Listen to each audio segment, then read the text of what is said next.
पर्यावरण के क्षेत्र में भी वाद विवाद होता रहता है, या फिर ये कह सकते हैं कि पर्यावरण के क्षेत्र में भी राजनीतिक वाद विवाद होता रहता है। और जैसे ही ये वाद विवाद शुरू होता है तो बहुत सारी विचारधाराएं भी वहाँ से निकलती हैं। ग्रीन पॉलिटिक्स दो शब्दों से बना है। ग्रीन का मतलब पर्यावरण, पॉलिटिक्स का मतलब कि यह एक विवादित विषय बन चुका है, ये एक दुनिया की प्रॉब्लम बन चुकी है। मैंने इसके बारे में ऑलरेडी कह दिया आपको कि where there is a conflict there is politics. यहाँ पर भी विवाद होते हैं, वहाँ पर राजनीति होती है। And politics is a process to resolve the conflict. राजनीति एक ऐसी प्रक्रिया है जिसके द्वारा विवादों का समाधान किया जाता है या समस्याओं का समाधान किया जाता है। अब पर्यावरण 1970 के दशक से अंतर्राष्ट्रीय स्तर पर एक समस्या बनती हुई दुनिया को नजर आई, जिसका दायरा एक देश में नहीं था। तो ये विश्वव्यापी समस्या थी, इसीलिए इसको पॉलिटिक्स के साथ जोड़ के देखा जाता है। और इसी समस्या के समाधान की प्रक्रिया जब शुरू हो जाती है, जो आज तक चल रही है, इसी को कहते हैं ग्रीन पॉलिटिक्स। तो आज के टाइम में अंतर्राष्ट्रीय स्तर पर पर्यावरण एक वैचारिक लड़ाई भी बन चुकी है। पर्यावरण के क्षेत्र में वैचारिक आदान प्रदान विभिन्न विचारकों के बीच होता है। तो इसकी विचारधारा कुछ आधारों पे बनती है। तो पर्यावरण की समस्या कितनी गंभीर है और इस समस्या का समाधान कैसे किया जाएगा, इस आधार पर विचारधाराएं बनी हैं। अब जब मैं विचारधारा की बात कर रहा हूँ, पर्सपेक्टिव की बात कर रहा हूँ। विचारधारा का मतलब पर्सपेक्टिव भी होता है, नज़रिया भी होता है। अब ये जो फोटो आपकी स्क्रीन के ऊपर दिखाई दे रही है, इसी को आप नज़रिए से इसी फोटो के थ्रू आप नज़रिए के बारे में समझ पाएंगे, जिसको बोलते हैं आउटलुक, पर्सपेक्टिव, नज़रिया। कि यहाँ पर जो बच्चों ने जो स्पेक्स पहनी हुई है डिफरेंट कलर की है, और इनकी अगर लेंसेज अगर डिफरेंट कलर की होंगे तो हर बच्चे को दुनिया वैसी ही दिखेगी जैसे उसके लेंस का कलर होगा। जिसने रेड बियर किया होगा उसको रेड दिखेगी, जिसने ग्रीन बियर किया होगा उसको ग्रीन दिखेगी, जिसने येलो बियर किया होगा उसको येलो दिखेगी। तो इसी तरीके से इसी को हम नज़रिया कहते हैं, इसी को हम नज़रिया कहते हैं, इसी को हम आउटलुक कहते हैं, इसी को हम विचारधारा कहते हैं कि पर्यावरण की समस्या को हम किस दृष्टिकोण से देखते हैं। इसके लिए भी दृष्टिकोण बने हैं, और मुख्य रूप से क्या इसमें ऑब्जर्व किया जाता है कि मानव का प्रकृति के साथ कैसा रिश्ता है। ठीक है, इंसान प्रकृति को कैसे देखता है, प्रकृति और इंसान कैसे आपस में जुड़े हुए हैं। जैसे मान लीजिए कि दो व्यक्ति है, दोनों को भूख लगी है और उनको खाना मिल जाता है। एक व्यक्ति को मिलता है, वो बड़े इत्मीनान से, बड़े प्यार से माथा वगैरह टेकता है और उस खाने को खाता है कि शुक्र है मुझे खाना मिला है। और एक दूसरा व्यक्ति है, वो बोलेगा आ जाए, जितना दिल किया खा लिया और उतना बाकी फेंक दिया। So this is called perspective. तुम्हारा नज़रिया कैसा है और तुम दूसरी चीज़ों को कैसे ट्रीट करते हो। ठीक है, this is all about the perspective, कि आपका नज़रिया कैसा है किसी चीज़ को लेकर। तो पर्यावरण के बारे में क्या नज़रिया है, यहाँ पर व्यक्ति और प्रकृति के बीच कैसा संबंध होना चाहिए, ये भी एक नज़रिया है। मानव केंद्रवाद वह दृष्टिकोण है जिसमें मनुष्य को सृष्टि का केंद्र माना जाता है। ये कहा जाता है कि इस सृष्टि का केंद्र कौन है, व्यक्ति है।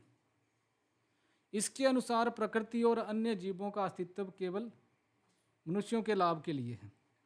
तो ये जो पिक्चर आपको दिख रही है, ये एंथ्रोपोसेंट्रिसिज्म का ही एग्जाम्पल है। इसमें आपको दिख रहा होगा कि जो मानव है वो केंद्र में है, और बाकी चाहे पेड़ है, पौधे हैं, इसके अलावा बाकी जो जानवर हैं वो सारे के सारे इसके इर्द गिर्द हैं। इसी तरीके से एंथ्रोपोसेंट्रिसिज्म के नज़रिए का समर्थन करने वाले लोग मानव को केंद्र मानते हैं कि इस दुनिया का जो केंद्र है वह इंसान है और बाकी सारे इसी की पूर्ति के लिए है।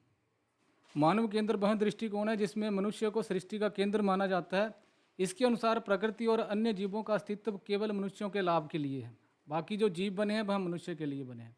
इस विचारधारा के अनुसार प्रकृति का मूल्य केवल तब होता है जब मनुष्यों के लिए उपयोगी होती है। जैसे पेड़ों का महत्व केवल उनकी लकड़ी और ऑक्सीजन के लिए होता है, ना कि उनके अपने अस्तित्व के लिए। तो ऐसा कहा गया है। ये जो विचार मानता है कि दुनिया में जितने भी जो जीव एग्जिस्ट करते हैं, जितने भी पेड़ एग्जिस्ट करते हैं, वो इंसान के लिए बने हैं, इंसान की ज़रूरतों के लिए पूरे बने हैं। उनका अपना कोई पर्सनल एग्जिस्टेंस है नहीं। अगर प्रकृति में स्थित बाकी जो जीव जंतु हैं इंसान के किसी काम नहीं आते हैं तो उनका कोई महत्व नहीं है। तो इस दृष्टिकोण ने बहुत नुकसान पहुंचाया है। यह दृष्टिकोण इंडस्ट्रियल रेवोल्यूशन के साथ ही आया था। जब यूरोप के अंदर औद्योगिकरण आया था तो ये दृष्टिकोण भी आया था। मानव केंद्रवाद के चलते पर्यावरण को अक्सर नुकसान पहुंचता है, क्योंकि संसाधनों का अधिकतम उपयोग केवल मानव आवश्यकताओं की पूर्ति के लिए किया जाता है। प्रकृति मानव की नौकर है। प्रकृति का मतलब क्या है? बाकी जीव जंतु इंसान को छोड़ के, बाकी पेड़ पौधे इंसान की नौकर है, इंसान की ज़रूरतों के लिए ये बने हुए हैं। तो पहला नज़रिया ये आ गया। दूसरा नज़रिया है पर्यावरण केंद्रवाद। पर्यावरण केंद्रवाद एक ऐसा दृष्टिकोण है जिसमें संपूर्ण पारिस्थितिकी तंत्र इकोसिस्टम को महत्वपूर्ण माना जाता है, ना कि केवल मनुष्यों को। इसके अनुसार सभी जीव जंतु, पेड़ पौधे और पारिस्थितिकी तंत्र के तत्व समान रूप से महत्वपूर्ण है। इस दृष्टिकोण के अनुसार कहा जाता है कि केवल मानव ही उपयोगी नहीं है, बल्कि संपूर्ण सृष्टि उपयोगी है। पारिस्थितिकी जो वर्ड हम पढ़ रहे थे, हम पा रहे थे कि all the species are interdependent upon each other. चाहे वो जीव जंतु है, चाहे वो पेड़ पौधे हैं, एक दूसरे के ऊपर निर्भर हैं। पेड़ पौधे बाकी जानवरों के ऊपर निर्भर हैं और जानवर पेड़ पौधों के ऊपर निर्भर हैं। और उसी के बाद हम देख रहे थे कि इंसान इन सभी के ऊपर निर्भर है। पेड़ पौधे, जीव जंतु, ये सभी एक दूसरे के ऊपर निर्भर तो है ही, परंतु उसी के साथ इनका जो अपना वातावरण है उसके ऊपर भी निर्भर है। जैसे कि सूरज से रोशनी उनको मिल रही है, नदी से पानी उनको मिल रहा है, वायुमंडल से हवा मिल रही है उनको, ऑक्सीजन जिसको हम बोलते हैं, खाने के लिए वस्तुएं धरती से मिल रही है। तो ना केवल ये जीव जंतु एक दूसरे के ऊपर निर्भर है, बल्कि अपने वातावरण के ऊपर भी निर्भर है। इसी को हम पारिस्थितिकी तंत्र कहते हैं। पारिस्थितिकी तंत्र का मतलब है the relationship and interaction between the biotic and abiotic elements. Biotic कौन है? जो जीवित है। अबायोटिक कौन है? जो निर्जीव है। वो एक दूसरे के ऊपर निर्भर है। इसी को हम पारिस्थितिकी तंत्र कहते हैं। पारिस्थितिकी का मतलब एक सब्जेक्ट है। पारिस्थितिकी का मतलब एक सब्जेक्ट है, एक विषय है जिसमें इसकी स्टडी हम करते हैं। तो पर्यावरण केंद्रवाद पूरे पर्यावरण को ही केंद्र में रखता है, पूरे प्रकृति को केंद्र में रखता है। इसमें कहा गया कि केवल मनुष्य ही इंपॉर्टेंट नहीं है, बल्कि बाकी जीव जंतु भी इंपॉर्टेंट है। मुख्य विचार क्या है? यह विचारधारा कहती है कि प्रत्येक जीव का अपना स्वाभाविक मूल्य होता है और इसे केवल मनुष्यों के लाभ के आधार पर नहीं आंका जा सकता। उदाहरण के लिए जंगलों का अस्तित्व केवल लकड़ी या ऑक्सीजन के लिए नहीं है, बल्कि पूरे पारिस्थितिकी तंत्र के संतुलन के लिए भी महत्वपूर्ण है। कि इंसान ने मान लीजिए कि डेवलपमेंट के नाम पे सड़कें बना ली, पूरे के पूरे जंगल काट दिए, इंडस्ट्रीज लगा ली, तो ये पारिस्थितिकी तंत्र खराब हो जाएगा। इसका एग्जाम्पल अमेरिका के अंदर एक येलो पार्क है, उसके थ्रू मैं आपको देना चाहूँगा कि पारिस्थितिकी तंत्र होता क्या है और बायोडाइवर्सिटी क्यों जरूरी होती है। बायोडाइवर्सिटी का मतलब समझते हैं ना? क्या बोलते हैं हिंदी में बायोडाइवर्सिटी? जैव विविधता। विभिन्न प्रकार के जीवों का होना, प्रजातियों का होना इस धरती के ऊपर बहुत ज़रूरी है। अमेरिका के अंदर एक येलो पार्क पाया जाता है। वहाँ पर रेगिस्तान जैसी जगह बन गई थी और जब उसकी स्टडी करी गई तो पाया गया कि उस एरिए में हिरन और जो बारहसिंगे हैं उनकी जनसंख्या काफ़ी बढ़ जाती है। और फिर थोड़ा सा और स्टडी करी तो पता चला कि इसी के साथ यहाँ पर भेड़िए भी रहते थे और भेड़िए वहाँ से ख़त्म हो गए थे, तो इसके कारण हिरनों और बारहसिंगों को खाने वाला कोई भी नहीं था। इसी के कारण जो जनसंख्या थी, बारहसिंगे और हिरनों की जनसंख्या काफ़ी बढ़ जाती है। और उसके बाद सल्यूशन ये निकाला कि भेड़िए फिर से उस एरिया में लाने पड़ेंगे। तो कम से कम 150 या 200 भेड़िए वहाँ पर लाए और भेड़िए जैसे ही आते हैं उन्होंने हिरनों को खाना शुरू किया। क्योंकि हिरनों की संख्या ज़्यादा बढ़ गई थी तो और ऑब्वियस सी बात है कि हिरन किसके ऊपर डिपेंडेंट है, क्या खाता है हिरन, घास खाता है ना। तो उन हिरनों ने सारा का सारा घास खा लिया था, वेजिटेशन वहाँ की सारी लगभग ख़त्म हो गई थी, तो ये संतुलन बिगड़ गया था। जैसे ही वहाँ पर भेड़िए आते हैं वो हिरनों को खाना शुरू करते हैं, फिर से जो हिरनों की संख्या कम हो जाती है, बारहसिंगों की संख्या कम हो जाती है, तो वो जो प्रकृति थी वो रिस्टोर होना शुरू हो जाती है, तो वो जो रेगिस्तानी इलाका था वो फिर से ग्रीन हो जाता है। इसके थ्रू आप समझ सकते हैं कि एक एक जीव का कितना महत्व है। आप छोटी सी ब्रेड खा के फेंकते हो, उस जीव का भी अपना महत्व है जो उसको डिकम्पोज कर देता है। तो हर जीव का अपने आप में एक महत्व है, हर पेड़ पौधे का अपने आप में महत्व है। यह विचारधारा कहती है कि प्रत्येक जीव का अपना स्वाभाविक मूल्य होता है और इसे केवल मनुष्यों के लाभ के आधार पर नहीं आंका जा सकता। उदाहरण के लिए जंगलों का अस्तित्व केवल लकड़ी या ऑक्सीजन के लिए नहीं है, बल्कि पूरे पारिस्थितिकी तंत्र के संतुलन के लिए भी महत्वपूर्ण है। पर्यावरणीय प्रभाव। पर्यावरण केंद्रवाद का उद्देश्य पर्यावरण के सभी घटकों के प्रति संतुलित और सम्मानजनक दृष्टिकोण अपनाना है।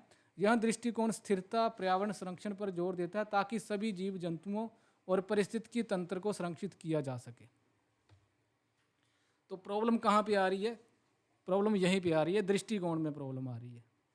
पहले वाला दृष्टिकोण क्या था कि जितना मर्जी उपभोग कर लो, आप जितना मर्जी पानी यूज़ कर लो, जितने मर्जी पेड़ काट लो, पर with due course of time जैसे ही पर्यावरणीय चैलेंज दुनिया में आए तो उसी के साथ इसके ऊपर भी डिबेट होना शुरू होगी कि क्या हमारा जो नज़रिया था इसमें थोड़े चेंजेस करने की ज़रूरत तो नहीं है, कि हमने सच में ही इंसान को केंद्र मान लिया है। और हम भी यही मानते हैं कि इंसान केंद्र में है। इसका एग्जाम्पल मैं आपको बताता हूँ कि हमारा जो भगवान को लेकर दृष्टिकोण है वह भी इंसान के ऊपर ही केंद्रित है। आपको मैं अगर पूछूं कि भगवान कौन है तो आपके आगे कोई ना कोई इंसान की तस्वीर आ जाएगी। जितने भी भगवान है, चाहे वो लेडी हो चाहे वो मेल हो, इसी की फ़ोटो आएगी ना। भगवान बोलूँगा, नवरात्रे भी चले हुए हैं, जैसे ही भगवान बोलूँगा, ईश्वर बोलूँगा, गॉड बोलूँगा, तो किसी ना किसी इंसान की तस्वीर आपके माइंड में आ जाएगी। दैट मीन्स कि हम ये मानते हैं कि इंसान ही सेंटर है, और अगर इस सृष्टि का कोई भगवान है तो उसका रूप भी इंसान जैसा ही होगा। तो इसी को हम कहते हैं कि ये हमारा नज़रिया ऐसा बन गया है कि हम हर चीज़ को मैन के सेंटर ही देखते हैं, एक पुरुष या स्त्री के सेंटर में ही देखते हैं। हमने कभी नहीं सोचा कि छोटा सा जीव भी भगवान का रूप हो सकता है। और मान लीजिए कि अगर उनकी कॉन्शियसनेस है, उन जीवों की कॉन्शियसनेस है, जैसे गाय की कॉन्शियसनेस है, तो गाय क्या कभी सोचेगी कि भगवान इंसान जैसा दिखता है? क्योंकि गाय के लिए भी तो सेंटर गाय ही है, एक कुत्ते के लिए सेंटर कुत्ता है, एक बकरी के लिए सेंटर बकरी है। हर जीव ऐसा ही बोलेगा तो उसकी दृष्टि भी वैसे ही होगी। तो इंसान को ये लगता है ये कोई बड़ी बात नहीं है, हर जीव को ऐसा लगता है। तो इसी दृष्टिकोण में परिवर्तन करने की ज़रूरत है। तो इससे पर्यावरण को काफ़ी नुकसान हुआ था, जो पहले वाला दृष्टिकोण मैंने बताया, और अब एक नए दृष्टिकोण के ऊपर बातचीत होना शुरू हो गई है। अब जैसे ही इन्वायरमेंट मूवमेंट दुनिया के अंदर 1970 के दशक में शुरू होते हैं, या 1960 और 1970 के दशक में शुरू होते हैं, तो वैसे ही एक नए प्रकार की दृष्टिकोण आ जाता है इन्वायरमेंट को लेकर, which is based upon the principle of ecology, जो पारिस्थितिकी के ऊपर आधारित है, पर्यावरण के ऊपर आधारित है।